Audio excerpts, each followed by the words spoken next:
In a small, quiet village surrounded by soft green hills, life moved slowly and gently. The air was warm, the mornings were calm, and people greeted each other with simple smiles.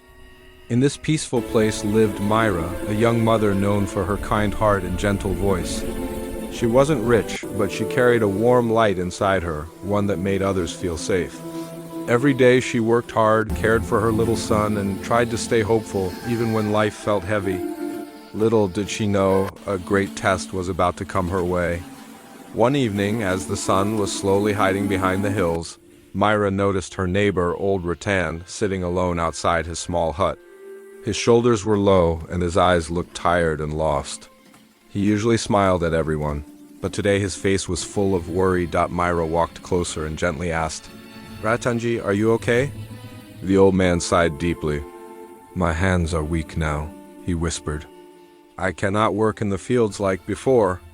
I have no money for food, and I don't know how I will live the coming days." His voice trembled.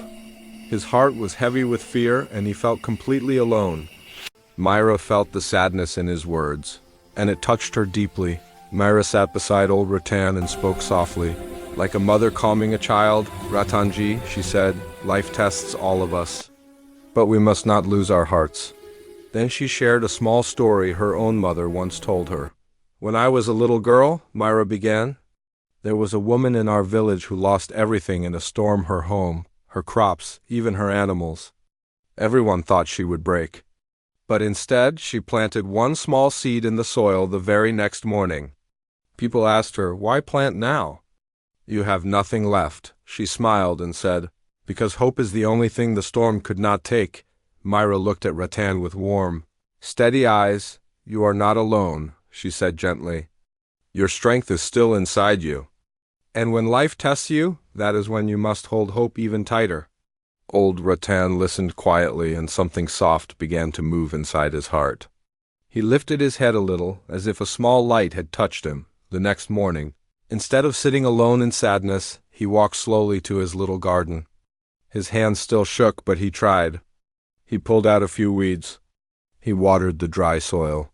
He even hummed a small tune he hadn't sung in years. Whenever he felt weak, he repeated Mira's words in his mind. "Hope is the only thing the storm cannot take."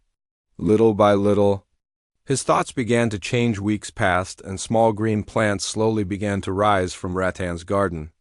Each new leaf felt like a gift, a sign that life was still on his side. One morning, he picked a handful of fresh vegetables and smiled for the first time in many days. Word spread through the village, and people came to help him. Some brought seeds, some brought tools, and others simply sat with him so he wouldn't feel alone. Ratan's heart filled with warmth he thought he had lost. One evening, he walked to Mira's home with a basket of vegetables. "I grew these," he said proudly, his eyes shining. "Hope really does grow if you care for it." Mira smiled, and in the soft golden light of sunset, everything felt possible again. When life tests your limits, remember that strength grows from hope, and hope grows from kindness. Even a small act of support can help someone rise again.